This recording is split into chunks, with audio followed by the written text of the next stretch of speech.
मैत्रिणींनो नमस्कार. आरोग्य दर्पण या मालिकेत आपलं मनापासून स्वागत. मैत्रिणींनो, या मालिकेअंतर्गत आपण वेगवेगळे विषय घेऊन त्या विषयांवर तज्ज्ञांचा सल्ला घेत असतो, त्या विषयावर प्रकाश टाकत असतो, जेणेकरून ती माहिती आपल्याला नक्कीच उपयोगात ठरेल. तर आज देखील आपण अतिशय महत्त्वपूर्ण विषय चर्चेला घेतलेला आहे, तो म्हणजे नात्यांमधील विवाह आणि अपत्यांमधील दोष. आणि या विषयावर आज आपण प्रकाश टाकण्यासाठी स्टुडिओत आमंत्रित केलेला आहे डॉक्टर कुंदा शहाणे यांना. डॉक्टर कुंदा शहाणे या गर्भस्थ शिशु तज्ज्ञ अर्थात फिटल मेडिसिन स्पेशालिस्ट आहेत. गेल्या 15 वर्षापासूनचा अनुभव त्यांचा या क्षेत्रात आहे. तर त्यांचं स्वागत करूया आणि मोलाचं मार्गदर्शन त्यांच्याकडनं मिळवूया. नमस्कार मॅडम. नमस्कार आणि धन्यवाद मला इथे बोलवण्यासाठी. आणि हा खूप इम्पॉर्टंट टॉपिक आहे जो आपण आज डिस्कस करणार आहे. अशा बरेच पेशंटला आम्ही समुपदेशन करतो आणि पुढच्या प्रेग्नन्सीसाठी त्यांना मदत करतो. हो, आणि हे महत्त्वपूर्ण हा विषय आहे आणि इतका अवेअरनेस या बाबतीत वाढणं आवश्यक आहे. कारण नात्यांमधील लग्न, अपत्यांमध्ये त्यामुळे येणारे दोष वेळीच जर आपण व्यवस्थित उपचार त्यावर घेतले तर जन्माला येणारं बाळ हे सुदृढ होईल आणि एक छान आयुष्य तो जगू शकेल. आपण बघतो ना मॅम की अनेक जवळच्या नात्यांमध्ये लग्न केलं जातं, म्हणजे मामा घरी किंवा आत्ते घरी. तर कुठेतरी मग अनुवंशिक आजार आपल्याला दिसून येतात. तर नात्यांमधील विवाह म्हणजे काय, इथून सुरुवात करूया ना आपण. काय सांगाल? हो, नात्यांमधील विवाह त्याला आपल्या मेडिकल भाषेत टर्मिनॉलॉजी अशी आहे, त्याला म्हणतो आपण कॉन्सॅग्युइनस मॅरेज. इथे first degree relative, second degree relatives किंवा third degree relatives. First degree relatives म्हणजे जवळचे कझिन, आत्याचे मुलं, मामाच्या मुली किंवा असं. जेव्हा फर्स्ट डिग्री रिलेटिव्समध्ये हे लोक लग्न करतात आणि फॅमिलीमध्ये समजा एखादा जीन म्युटेशन त्यांच्या असेल तर काय होतं की हजबंड आणि वाईफमध्ये दोघांमध्ये पण ते जीन प्रेझेंट राहतात. ठीक आहे. आणि जे ते जीन प्रेझेंट असल्यामुळे त्यांना होणारे जे बाळ आहेत त्यांच्यामध्ये ते दोन्ही जीन समजा ट्रान्सफर झाले तर त्यांच्या अपत्यांमध्ये दोष निर्माण होऊ शकतो. म्हणून हे इम्पॉर्टंट आहे की आपण कॉन्सॅग्युइनस मॅरेज म्हणजे नातेसंबंधामधील विवाह, भलेही ते फर्स्ट डिग्री असोत, सेकंड डिग्री किंवा दूरचे रिलेटिव्ह नातेवाईक असोत, पण ते इन्फॉर्मेशन पेशंटकडनं घेणं आणि त्याच्यावर फर्दर सल्ला त्यांना देणं हे खूप इम्पॉर्टंट असते. म्हणजे आपण प्रिव्हेन्शन पार्ट करू शकतो की त्यांना होणारे जे अनुवांशिक आजार आहेत अपत्यांमध्ये ते आपण टाळू शकतो. आणि ते कसे टाळू शकतो त्याच्यासाठी आपण आज डिस्कस करूया. बरोबर. बरं, नात्यांमधील विवाह झाल्यामुळे होणाऱ्या अपत्यांमध्ये कोणते दोष असू शकतात? नात्यांमधील विवाह ज्यांच्यामध्ये होतात त्यांच्यामध्ये ऑटोझोमल रिसेसिव्ह हा एक जेनेटिक प्रकार असतो. ते भरपूर कॉमन असतात. ऑटोझोमल डॉमिनंट किंवा अदर डिसऑर्डर्स पण होऊ शकतात, पण ते अतिशय खूप कमी प्रमाणात असतात. पण ऑटोझोमल रिसेसिव्ह डिसऑर्डर्स जसे सिकल सेल झालं, थॅलासेमिया झालं, टे-सॅक्स डिसीज झालं, इनबॉर्न एरर्स ऑफ मेटाबॉलिझम झालं, असे भरपूर सिस्टिक फायब्रोसिस झालं, हे कॉमन डिसीजेस आहेत जे आपण बाळामध्ये बघू शकतो. ह्याच्यात काय होतं की आईकडे एक डिफेक्टिव्ह जीन असतो. ठीक आहे. जसं आता मी डिटेलमध्ये सांगते की प्रत्येकांमध्ये एका फंक्शनसाठी 2 जीनचे ॲलील असतात. एक समजा खराब असेल तरी एक पूर्ण काम करतं. ठीक आहे. तर समजा आई फक्त एक जीन कॅरी करत असेल, त्यांना आपण कॅरियर म्हणतो. ठीक आहे. फादर पण तो जीन कॅरी करत असेल, पण ते हजबंड वाईफ त्याच्यासाठी अफेक्टेड नाही राहणार. फिजिकली ते नॉर्मल राहतील, but genetically they are carrying 1 mutated gene. ठीक आहे. म्हणजे एक खराब जीन त्यांच्या बॉडीमध्ये आहे, बट तो त्यांना हार्म नाही करतोय. पण जेव्हा असे कपल एकत्र येतात तेव्हा काय होतं, जेव्हा बाळ जन्माला येतं किंवा बाळाचं कन्सेप्शन होतं फर्टिलायझेशनच्या वेळेस, आईकडनं 50% जेनेटिक मटेरियल आणि बाबांकडनं 50% जेनेटिक मटेरियल घेऊन तो बाळ तयार होतो. बाळाने समजा आईचा खराब जीन घेतला एक आणि वडिलांचा खराब जीन घेतला तर बाळाचे ते दोन्ही जीन खराब राहतील ना त्या फंक्शनसाठी. तर बाळ हा अफेक्टेड राहू शकतो. तो ऑटोझोमल रिसेसिव्ह जेनेटिक प्रॉब्लेम्स जे असतात, जे खूप कॉमन असतात कॉन्सॅग्युइनस किंवा नातेसंबंधातल्या विवाहामध्ये, त्याच्यामध्ये 25% चान्स असा असतो प्रेग्नन्सीमध्ये की तो बाळ एकदम नॉर्मल राहील. 25% चान्स असा असतो की तो बाळ अफेक्टेड राहील आणि 50% असा चान्स असतो की तो आईवडिलांसारखा कॅरी करेल जीन, अफेक्टेड नाही राहणार. बरं. आणि असेच ह्या कॉन्सॅग्विनस मॅरेजमध्ये even congenital abnormalities, disabilities, mental intellectual problems पण राहू शकतात. कधी कधी जीन एवढा जास्त लिथल असेल किंवा तो बेबीमध्ये सर्व्हायव्हल चान्सेस कमी करत असेल तर खूप सारे अबॉर्शन्स पण होतात. अर्ली 12 आठवड्याच्या अर्ली जे अबॉर्शन्स होतात मल्टिपल टाइम्स, RPL आपण ज्याला म्हणतो, रिकरंट प्रेग्नन्सी लॉस, त्याच्यामध्ये पण पॅरेंट्सचं कॉन्सॅग्विनिटी ही इम्पॉर्टंट फॅक्टर राहू शकते. अशा केसेसमध्ये डिटेल इव्हॅल्युएशन करूनच पुढचं प्रेग्नन्सी प्लॅनिंगचं त्यांना आपण सल्ला देऊ शकतो. मग अशा याच्यामध्ये आईच्या प्रकृतीला धोका राहू शकतो का प्रेग्नन्सीत? हो, प्रेग्नन्सीमध्ये आईच्या प्रकृतीला धोका याच्यासाठी राहू शकतो की मल्टिपल अबॉर्शन झाले तर अल्टिमेटली तिला फिजिकल प्रॉब्लेम होणारच. हो, म्हणजे 1 अबॉर्शन झाला, 2 अबॉर्शन झाला, 3 अबॉर्शन झालं तर तिची ऑब्स्टेटिक जो करिअर आहे तो पण डिरेंज्ड होईल हळूहळू आणि तिला पण त्याच्यामुळे तिची मॉर्बिडिटी वाढेल. तो प्रॉब्लेम असतो त्याच्यात. बरं, म्हणजे जर नात्यांमध्ये लग्न झालं तर चान्सेस दोष अपत्यामध्ये येण्याचे असतात. तर या व्यतिरिक्त आणखीन कोणते दोष बघण्यात येतात? आपली एवढ्या वर्षांची प्रॅक्टिस आहे तर काय सांगाल? ह्याच्यामध्ये कॉमन जे असतात जसं सिकल सेल खूप कॉमन आहे, थॅलेसेमिया खूप कॉमन आहे, त्याच्या व्यतिरिक्त सिस्टिक फायब्रोसिस आहे, इनबॉर्न एरर्स ऑफ मेटाबॉलिझम आहे. म्हणजे काय कपल येतात त्यांना माहिती नसतं की काय प्रॉब्लेम आहे. जेव्हा आपण त्यांना पूर्ण हिस्ट्री विचारतो की तुमचं नातेवाईकांमध्ये लग्न आहे का, तुमच्या फॅमिलीमध्ये अशी कोणाकडे हिस्ट्री आहे का, त्यांचा आपण पूर्ण पेडिग्री चार्ट बनवतो आणि त्याच्यामध्ये बघतो की त्यांची जनरेशन, त्यांच्या आधीची जनरेशन, त्यांच्या आधीची जनरेशन मध्ये कुठे काही फॉल्ट आहे का, कुठे काही डिसीज लोक आहेत का. हे जनरेशन टू जनरेशन येणारे हे अनुवंशिक आजार असतात. ह्याच्यामध्ये जेनेटिक प्रॉब्लेम्स जे आहे ते शोधण्यासाठी आपल्याला त्यांची हिस्ट्री आणि पेडिग्री चार्ट खूप इम्पॉर्टंट असतो.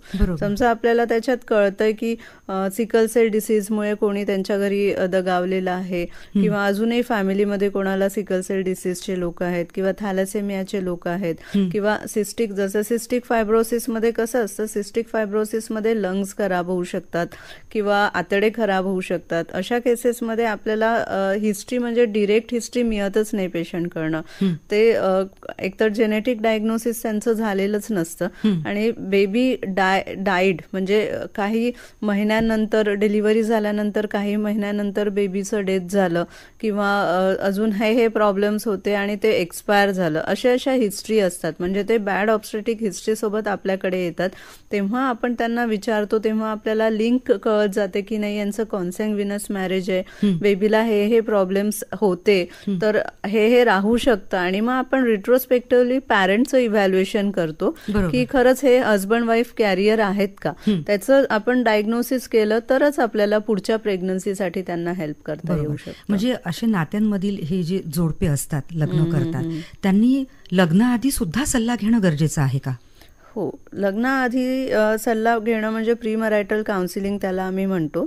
समजा असे प्रॉमिसिंग असतील जोडपे ज्यांना नातेवाईकांमध्ये लग्न करायचं असेल तर ते नक्कीच त्याच्यासाठी येऊ शकतात की नात्यांमध्ये लग्न करावं की नाही. कोणाकोणाला आत्याची मुलगी, मामाचा मुलगा असं आवडतात आणि ते येतातही बरेचदा की आम्ही समजा असं लग्न केलं तर चालेल का, पुढे जाऊन काही प्रॉब्लेम होऊ शकतं का, आमच्या अपत्यांमध्ये दोष येऊ शकतात का. तर अशा वेळेस कॉन्सॅग्विनस मॅरेज मध्ये 100% जे आहेत कपल त्यांना प्रॉब्लेम होतच असं नाही. जसं बॅकग्राऊंड जी रिस्क आहे प्रेग्नन्सीमध्ये की 1 ते 5% लोकांमध्ये प्रेग्नन्सी खराब होऊ शकते, तर कॉन्सॅग्विनस कपलमध्ये ती रिस्क 10 to 15% पर्यंत जाते. पण तरीही काही याच्यामध्ये म्हणजे बऱ्याच प्रमाणात ते चांगले पण अपत्य होऊ शकतात. पण आपलं याच्यामध्ये कन्सल्टेशनचा हा त्यांना फायदा आहे की आपण त्या दोघांचं पण इव्हॅल्युएशन करू शकतो. बेसिक जेनेटिक इव्हॅल्युएशन करून आपल्याला माहिती आहे त्यांचं पूर्ण आधीचं पेडिग्री प्लॉट केलेलं आहे आपण की सगळंच काही चांगलं आहे. मग आपल्याला माहिती आहे की यांच्यामध्ये जेनेटिक फॉल्ट नाही आहे, यांच्या आधीच्या सगळ्या जनरेशन्समध्ये काही फॉल्ट नाही आहे, तर दे कॅन मॅरी, तो काही इश्यू नाही आहे. आणि इव्हन प्रेग्नन्सी राहिल्यानंतर पण आधीचे सगळे फॉलोअप्स करायचे, वेळोवेळी टेस्ट करायच्या, चेकअप्स करायचे, तर मोस्टली सगळं चांगलं होऊ शकतं. बरोबर. बरं, अशा जोडप्यांनी लग्न केलं आणि प्रेग्नन्सी प्लॅनिंग त्यांनी केली तर याबाबत डॉक्टरांचा सल्ला कसा महत्वपूर्ण ठरेल? हो, कॉन्सॅग्विनस ज्यांचं मॅरेज झालेलं आहे नात्यांमध्ये असे कपल्स ॲट रिस्क तर असतातच, हे आपल्याला माहिती आहे. तर बरेचदा काय होतं ते त्यांना माहिती नसल्यामुळे ते प्रेग्नन्सी प्लॅन करून घेतात. त्यांचा बेबी ॲबनॉर्मल पण असतो, कधी कधी इंटेलेक्च्युअल डिसेबल्ड असतो, डेव्हलपमेंटल डिले असतात, बेडरिडन असतो, कोणाला अजून कुठले मेटाबॉलिक इनबॉर्न एरर्सचे प्रॉब्लेम्स असतात. तर पहिल्या बेबीमध्ये त्यांना कळत नाही की काय करावं. पहिला बेबी एबनॉर्मल होऊन जातो, त्याच्यानंतर पण त्यांना कळत नाही की हा बेबी एबनॉर्मल कशामुळे झालेला आहे. ठीक आहे, तर अशा कपलनी काय करावं की सगळ्यात आधी जाऊन आपण त्या बेबीबद्दल जे इव्हॅल्युएशन आहे की आम्हाला हा पहिला बेबी असा झालेला आहे आणि आमचं नात्यांमध्ये लग्न आहे, तर पुढच्या बेबीसाठी आम्हाला काही करता येईल का. तर मग आपण त्या पुढच्या प्रेग्नन्सीसाठी आपण आत्ताच पासून तयारी करायला लागतं. म्हणजे जो अफेक्टेड इंडेक्स्ड केस आहे, जो अफेक्टेड आहे त्याचा आपण जेनेटिक प्रॉब्लेम शोधतो. कारण जेनेटिक प्रॉब्लेम हा प्रत्येक फॅमिलीमध्ये वेगळाच राहणार आहे. त्याच्यामध्ये तो प्रॉब्लेम आहे म्हणून दुसऱ्या फॅमिलीमध्ये सेम नाही राहणार आहे. तर अशा केसेसमध्ये त्या अफेक्टेड बेबीचं जेनेटिक तपासणं आणि जो म्युटेटेड खराब जीन आहे तो फाइंड आउट करणं आणि तो पॅरेंटमधनं आला आहे की नाही ते शोधणं. आपल्याकडे पूर्ण रेडी आहे आता रिपोर्ट, आणि पुढच्या प्रेग्नन्सीसाठी जसं 3 महिने कंप्लीट होतात we can go for the test. म्हणजे आपण टेस्ट करून फाइंड आउट करू शकतो की नाही हा बेबी आपला नॉर्मल कॅटेगरीमध्ये आहे. जसा तुमचा पहिला बेबी ॲबनॉर्मल आहे पण आताचा बेबी हा 100% नॉर्मल आहे. ही एज असते जेनेटिक टेस्टिंगची and we can continue the healthy baby ultimately. हो, म्हणजे पहिलं मूल जर म्हणजे दोषांचा जन्म त्यांनी घेतला पण पुढे त्यांना दुसरा चान्स घ्यायचा असेल तर साधारण किती प्रेग्नन्सीच्या आधी जावं आणि हा सल्ला घ्यायला हवा? अशा कपल्सनी तर प्रेग्नन्सी प्लॅनिंगच्या आधीच जावं. त्याला आपण प्री कन्सेप्शनल काउन्सिलिंग असं म्हणतो. प्री कन्सेप्शनल काउन्सिलिंग ही अशा कपलसाठी असते की ज्यांना खूप सारे आधी अबॉर्शन झालेले असतात, ज्यांचा पहिलं बाळ अपत्य जेनेटिकली प्रॉब्लेमॅटिक असतो किंवा ज्याच्यामध्ये मल्टिपल कंजेनायटल ॲनॉमलीज असू शकतात, व्यंग असतील किंवा तो बेबी डिसेबल्ड असेल, मेंटली रिटार्डेड असेल किंवा अन्य काही पण प्रॉब्लेम ज्याच्यामुळे तो बेबी हेल्दी नाही आहे. अशा कपल्सनी तर प्रेग्नन्सी प्लॅनिंगच्या आधीच जायला पाहिजे. कारण टेस्टसाठी पण खूप वेळ लागतो. ज्या या स्पेसिफिक टेस्ट असतात त्याला कधी कधी 6 आठवडे पण टेस्टसाठी लागू शकतात. प्रेग्नन्सी प्लॅनिंग नंतर आले आणि ते बरेचदा उशिरा येतात, एक्सपर्ट पर्यंत पोहोचायला त्यांना वेळ लागतो आणि प्रेग्नन्सी प्लॅनिंग करून ते जेव्हा येतात तेव्हा ऑलरेडी त्यांचे 4 ते 5 महिने झालेले असतात. त्याच्यामुळे मग आपल्याला त्यांच्या अफेक्टेड बेबीचा पण टेस्ट झालेला नसतो. या प्रेग्नन्सीमध्ये पण आपल्याला वेळ लागतो. तर आपली जी लिमिट असते PCPNDTची टर्मिनेशन किंवा डिसिजन मेकिंगची ती आपल्याकडे 20 वीक्स आहे आणि खूपच झालं तरी 24 वीक्स आहे. तर त्या दरम्यान आपले रिपोर्ट्स आले पण पाहिजेत की जेणेकरून पुढचं डिसिजन घ्यायचं आहे तर आपल्याला आपले डॉक्युमेंटेशन इम्पॉर्टंट आहे. बरोबर. म्हणूनच प्रेग्नन्सी ठेवल्यानंतर सगळं करण्यापेक्षा प्रेग्नन्सीच्या आधी समजा आपण प्रीकन्सेप्शनल काउन्सिलिंग करून सगळ्या गोष्टी क्लिअर केल्या की या बेबीला हा प्रॉब्लेम आहे, पॅरेंट्समधनं आलेला आहे आणि आपल्याला नेक्स्ट बेबी हेल्दी आहे की नाही हे फाइंड आउट करण्यासाठी सगळं व्यवस्थित इव्हॅल्युएशन करायचंय. तर प्रीकन्सेप्शनल बरोबर. म्हणजे कुठेतरी मानसिक तयारी पण तुमची होते, कारण फायनान्शियली पण आपल्याला विचार करावा लागतो या गोष्टींचा. बरोबर. कारण ह्या सगळ्या टेस्ट खूप महागड्या पण असतात. तर अशा वेळेस आधी समजा त्यांनी कन्सल्टेशन घेतलं एक्सपर्टचं, त्यांना सगळं माहिती आहे की किती खर्च येईल काय, तर ते पैसे जमवू शकतात. त्याच्यानंतर आपण टेस्ट करून मग पुढे जाऊ शकतो. प्रेग्नन्सी ठेवूनच आले आणि त्यांचं जमलं नाही तर मग पुढे काय करणार ना, टेस्ट पण होणार नाही, माहिती पण नाही बेबी कसा आहे काय आहे, आणि वेळी बराच सरकलेला असेल. हो, आणि आपल्या हातात तेव्हा काहीच नाही राहणार. डिसिजन मेकिंग कसं करणार आपण, इव्हन टेस्ट पण ते करू शकणार की नाही म्हणजे त्यावेळेस. म्हणून आधी आले तर आपल्याला भरपूर वेळ मिळतो, सगळ्या गोष्टी होणं गरजेचं आहे. आणि तुम्ही म्हणता त्याप्रमाणे डॉक्टरांचा सल्लाही खूप महत्वपूर्ण इथे ठरतो. बरं, प्रेग्नन्सी हेल्दी आहे की नाही हे आपण तपासू शकतो का, आणि यासाठी काय टेस्ट केल्या जातात? हो, प्रेग्नन्सी हेल्दी आहे की नाही हे बघण्यासाठी आपण एकतर आपल्याला माहिती असायला पाहिजे की आधीची बॅकग्राऊंड हिस्ट्री काय आहे. आधीचं माहिती आहे की या बेबीला प्रॉब्लेम आहे, यांच्या पहिल्या बेबीला प्रॉब्लेम आहे किंवा यांच्या फॅमिलीमध्ये हिस्ट्री आहे. तर प्रेग्नन्सीमध्ये जेव्हा 12 आठवडे पूर्ण होतात म्हणजे 3 महिने कंप्लीट झाल्यावर आपण एक CVS कोरियन विलस बायोप्सी नावाची टेस्ट करू शकतो आणि त्याच्यामध्ये आपण बाळाचे जेनेटिक तपासू शकतो. समजा ती टेस्ट आपल्याला सांगते की नॉर्मल आहेत बाळाचे जेनेटिक्स, तर तो बेबी त्यांचा हेल्दी राहील. म्हणजे त्या बेबीने आईचं आणि वडिलांचे नॉर्मल जीन्स कॅरी केलेले आहेत, तर असा बेबी हा सुदृढ राहील आणि पॅरेंटल बर्डन किंवा म्हणजे पहिल्या बेबी सारखा ॲबनॉर्मल राहणार नाही. आणि हे आपण 100% वेनी सांगू शकतो. त्याच्यामुळे CVS करून घेणं 3 महिन्यामध्ये आणि जो रिपोर्ट येईल त्याच्यानुसार पुढचं डिसिजन घेणं हे फारच इम्पॉर्टंट आहे. बरं. जसं CVS मध्ये आपण भरपूर टेस्ट करू शकतो. जसं कपलचं आधीच इव्हॅल्युएशन झालेलं आहे आणि आपल्याकडे जेनेटिक म्युटेशन आहे, माहिती आहे की या फॅमिलीमध्ये हा डिफेक्टिव्ह जीन आहे, तो सेम जीन आपण टार्गेटेड म्युटेशन म्हणून त्या प्रेग्नन्सीमध्ये शोधू शकतो. किंवा समजा आपल्याकडे तो जीन नाही आहे, डिटेक्टेड जीन नाही आहे, तर आपण त्या फॅमिलीमध्ये आपण आई वडिलांचं टेस्ट करतो. त्यांच्याकडे समजा एखादा डिफेक्टिव्ह बेबी असेल, म्हणजे खराब बेबी असेल, डिसेबल्ड असेल, त्याचं आपण टेस्ट करतो. तर टेस्टमध्ये भरपूर साऱ्या टेस्ट असतात. बेसिक टेस्टमध्ये आपण कॅरिओटाईप करतो, देन मायक्रो अरे करतो. त्याच्यापेक्षा ॲडव्हान्स ज्या टेस्ट असतात NGS आणि क्लिनिकल एक्झोम सिक्वेन्सिंग. याच्यामध्ये आपल्याला स्पेसिफिक जीन म्युटेशन, म्हणजे समजा कोणाला किडनीजचे प्रॉब्लेम आहे, जसं पॉलिसिस्टिक किडनी डिसीज आहे, त्याच्यानंतर कोणाला अजून ब्रेनचे प्रॉब्लेम्स आहे, ऑटिस्टिक बेबीज आहेत, मेंटल डिसॅबिलिटीज आहेत, कोणाला हिअरिंग प्रॉब्लेम आहे, कोणाला आयसाईट प्रॉब्लेम आहे, कोणाला लंग्सचे प्रॉब्लेम आहे, सिस्टिक फायब्रोसिस सारखे, कोणाला इंटेस्टिनल ऑब्स्ट्रक्शन्सचे प्रॉब्लेम आहे, कोणाला स्केलेटल डिस्प्लेसियाज आहेत. तर प्रत्येकाचे पॅनल्स जेनेटिक्सचे हे वेगवेगळे असतात आणि त्याच्यानुसार आपण स्पेसिफिक टेस्ट करतो. कोणाला हार्टचे प्रॉब्लेम्स असतात, तर आपण स्पेसिफिक तो जीन पॅनल तपासतो आणि त्या जीन पॅनलमध्ये आपल्याला कळतं की नाही हे प्रॉब्लेम आहेत, तर आपण तीच टेस्ट जी त्यांच्या फॅमिलीमध्ये जेनेटिक फॉल्ट आहे तीच टेस्ट त्या प्रेग्नन्सी मध्ये आपण परफॉर्म करतो. बरोबर. लग्न झाल्यानंतर जोडपं मूल होण्यासाठी स्वप्न बघतं, ते प्रेग्नन्सी प्लॅन करतात आणि एक छान सुदृढ बाळ व्हावं अशी प्रत्येकाचीच अपेक्षा असते. पण नात्यांमध्ये जरा थोडे प्रॉब्लेम्स असतात, तर काउन्सिलिंग करणं हेही एक खूप महत्वाचं असतं. तर किती महत्वाचा रोल आहे हा काउन्सिलरचा, काय सांगाल? काउन्सिलरचा रोल तर खूप इम्पॉर्टंट आहे, कारण सगळ्यांना काय प्रॉब्लेम्स होतील त्याचं ॲम्प्लिफिकेशन आपल्याला माहीतच नसतं की कुठे काय काय होऊ शकतं.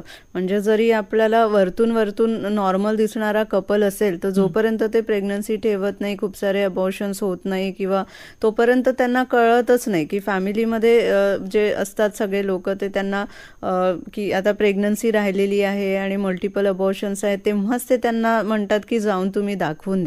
पण समजा कॉन्सॅन्ग्विनस मॅरेज आहे तर आधी पण ते येऊ शकतात ना. मग ह्या पुढच्या ज्या त्यांच्या मिसकॅरेजेस आहेत किंवा भरपूर सारे जे प्रॉब्लेम्स आहेत किंवा जो येणारा अफेक्टेड बेबी आहे तो आपण टाळू शकतो. बरोबर. तर counselling, consultation, genetic counselling, pre conceptional counselling आणि इव्हन प्री मरायटल काउन्सिलिंग, या सगळ्या काउन्सिलिंग इम्पॉर्टंट आहेतच.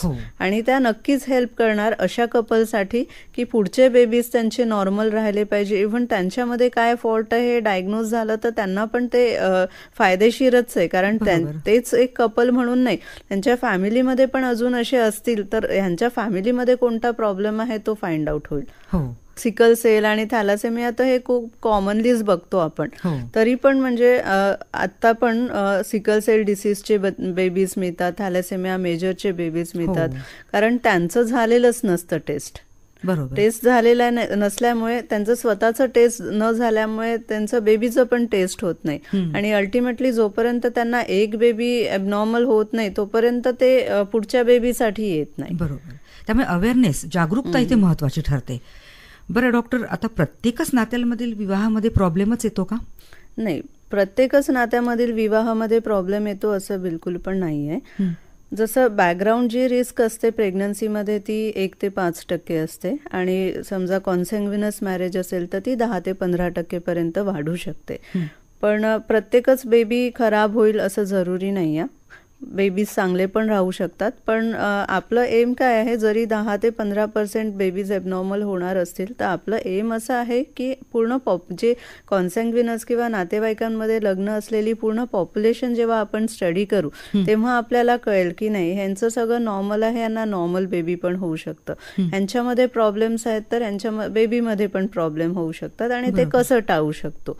तर नॉर्मल सगळं होण्याचे पण चान्सेस भरपूर आहेत, त्याच्यामुळे काळजी नको. पण जिथे जिथे कन्सल्टेशनची गरज आहे आणि त्यांना माहिती मिळवायला पाहिजे की आपण असं आहे तर पुढे आपण कुठल्या दिशेने जायला पाहिजे, नॉर्मल प्रेग्नन्सी ठेवायला पाहिजे की प्रेग्नन्सीचं कधी कधी कुठल्या टप्प्यावर टेस्ट करायला पाहिजे, किंवा इव्हन कपलचं किंवा होणाऱ्या हजबंड वाईफचं पण जेनेटिक टेस्ट आपण करू शकतो की सगळं काही नॉर्मल आहे. जसं आपण प्रत्येकच गोष्टींमध्ये ॲडव्हान्स्ड करतो आहे, तर ही पण एक ॲडव्हान्स एडव्हान्समेंटचाच पार्ट आहे की आपण आता समजा कपल मॅरेज करणारे कपल असतील, मुलगा मुलगी, तर त्यांच्यामध्ये पण समजा ते नातेवाईकांमध्ये असेल, फर्स्ट डिग्री रिलेटिव्ह असेल, तर आपण बेसिक जेनेटिक टेस्ट ह्या करूच शकतो. आणि इव्हन असं नाहीये की त्यांच्यामध्ये काही फॉल्ट आलं तर आपण त्यांना असं नाही म्हणणार की नाही रे बाबा तुम्ही लग्न करू नका, असं नाही. ते लग्न करू शकतील तरी पण काही प्रॉब्लेम नाही, पण त्यांना ते माहिती राहील की हे प्रॉब्लेम आहे आणि जेव्हा ते प्रेग्नन्सी ठेवतील तर त्यांच्या बाळामध्ये आपल्याला ही टेस्ट करणं जरुरी आहे. आणि पुढे बेबी, तुमचा जो प्रेग्नन्सीचा बेबी आहे तो चांगला आहे की नाही, म्हणजे त्यांना 100% हेल्दी बेबी देण्याचं आपली हेल्प राहील त्यांना. म्हणजे दोघा नवरा बायकोमध्येही व्यवस्थित संवाद हवा, बेबी प्लॅनिंग पण व्यवस्थित हवं, डॉक्टरांकडे जाणं, डॉक्टरांचा सल्ला घेणं आणि त्यानुसार वागणं हेही महत्वाचं ठरतं. अतिशय महत्वाचा विषय आणि खूप छान मार्गदर्शन तुमच्याकडनं आम्हाला मिळतंय डॉक्टर. तर जाता जाता तुम्ही काय संदेश द्याल?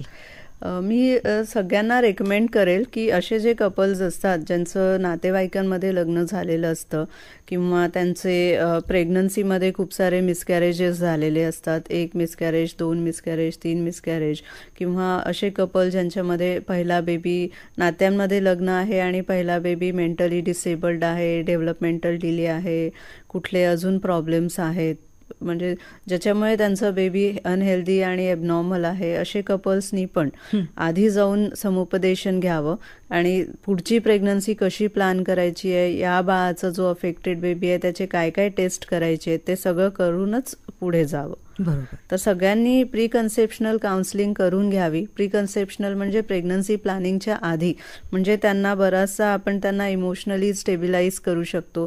ते फायनान्शियली तेवढा टेस्टचा जो खर्च येतो ते जमा करून ठेवू शकतात. त्याच्या व्यतिरिक्त त्यांना हेल्दी बेबी होणार आहे ही त्यांच्यासाठी एक प्रॉमिसिंग गोष्ट राहील. म्हणजे जेवढं माझ्या आता एक एक्झाम्पल सांगते की एक कपल की ज्यांचं पहिलं बेबी, मुलगी जी खूपच एबनॉर्मल होती, म्हणजे ते अक्षरशः कडेवर घेऊन यायचे आणि ते सतत ते डिप्रेशन फेजमध्ये होते की आम्हाला असं आहे, सगळं प्रॉब्लेमॅटिक आहे आणि सगळं बिलकुल सुद्धा कधी हसत नव्हते, खूपच सॅड मूडमध्ये नेहमी राहायचे. अल्टिमेटली जेव्हा आम्ही त्या अफेक्टेड बेबीचं टेस्ट केलं, पॅरेंटल जे कॅरियर टेस्टिंग केलं, त्याच्यात कन्फर्म झालं की पॅरेंट्सकडनं तिला ते मिळालेलं आहे. त्याच्यानंतर ते म्हणाले की मॅडम आम्ही आता सेकंड बेबी प्लॅन करू की नाही, आम्हाला नॉर्मल बेबी होईल की नाही. मी म्हटलं नक्कीच करू आपण, का नाही, आपण एक प्रेग्नन्सी ठेवू. त्यांचं तसं पण एज थोडंसं ॲडव्हान्स मॅटर्नल एज होतं, पण मग आम्ही प्रेग्नन्सी त्यांची ठेवली, कंटिन्यू केली, बेबीचे पूर्ण टेस्ट केले, सगळे टेस्ट नॉर्मल आले आणि त्यांना आता एक हेल्दी नॉर्मल बेबी आहे आणि त्यांचं जे लाईफ आहे ते इतकं चेंज होऊन गेलेलं आहे, म्हणजे दे आर सो हॅपी. म्हणजे this is the power of genetic testing, की एक ॲबनॉर्मल बेबी नंतर एक नॉर्मल हेल्दी बेबी देणं, it is very challenging to test and everything, but म्हणजे हे खूपच सॅटिस्फाईंग आहे त्यांच्यासाठी पण. आणि त्यांचं खूप लाईफ एकदम चेंज होऊन गेलं. म्हणजे ते आधी एवढे डिप्रेस मूडमध्ये राहायचे, आता एकदम खुश. आणि जी पहिली एबनॉर्मल बेबी आहे ती पण आता म्हणजे इम्प्रूव्हिंग, चांगलं. सायन्स इतकं प्रगत झालेलं आहे, इतक्या सुविधा आपल्याकडे आलेल्या आहेत, तर नक्कीच त्याचा उपयोग करून घेणं हे आवश्यक आहे ना. आणि तुम्ही म्हणाल्या त्याप्रमाणे टेस्ट करून घेणं, डॉक्टरांचा सल्ला घेणं, काउन्सिलिंग करणं, हे खूप महत्वाचं ठरतं. एक्सपर्टीज कडे जाऊन काउन्सिलिंग करून प्रॉपर टेस्ट करून घेणं हे खूप आवश्यक आहे. म्हणजे कधी कधी म्हणजे कुठल्या पण ते टेस्ट करून, ऍक्च्युली कसं आहे, जेनेटिक आणि हा पार्ट सगळ्यांना म्हणजे जे पेशंट्स असतात त्यांना इतकं समजत नाही. त्याच्यामुळे त्यांना समजा प्रॉपर गायडन्स केला की नाही हे जेनेटिक्समुळे झालेला प्रॉब्लेम आहे. कारण जेनेटिक्सचा प्रॉब्लेम कसा आहे, वरतून काहीच दिसत नाही ना, आपल्याला ते खूप आतमध्ये जाऊन सगळं स्टडी करावं लागतं, ते सगळं सिक्वेन्सिंग, आणि ते केलं की आपल्याला कळतं की नाही आपला जीन्सचा पॅटर्न काय आहे आणि आपल्यात काय फॉल्ट आहे. त्याच्यामुळे त्यांना समजून सांगणं हे खूप कठीण असतं, पण तरी एकदा प्रॉपर गायडन्स केलं तर ते समजतात. आणि बरेच लोक टेस्ट करून पण घेतात. इव्हन कन्सल्टेशनसाठी जे मॅरेज करणारे लोक आहेत ते पण कन्सल्ट करून घेतात की नाही आम्ही आता नातेवाईकांमध्ये आहे, आमचं काय काय तपासणी आम्हाला करून घेता येईल जेणेकरून आम्हाला कळेल की काय फॉल्ट आहे आणि पुढचं प्रेग्नन्सीचं मग आम्ही कसं प्लॅन करू. येतात म्हणजे मग त्यामुळे एक छान हेल्दी बेबी होईल आणि घरात एक आनंदी वातावरण राहील. तर डॉक्टर कुंदा शहाणे आपण इथे आलात आणि नात्यांमधील विवाह आणि अपत्यांमधील दोष याविषयी छान माहिती तुम्ही आम्हाला दिलीत. नागपूर आकाशवाणीतर्फे आपले मनापासून आभार. धन्यवाद. नमस्कार. धन्यवाद.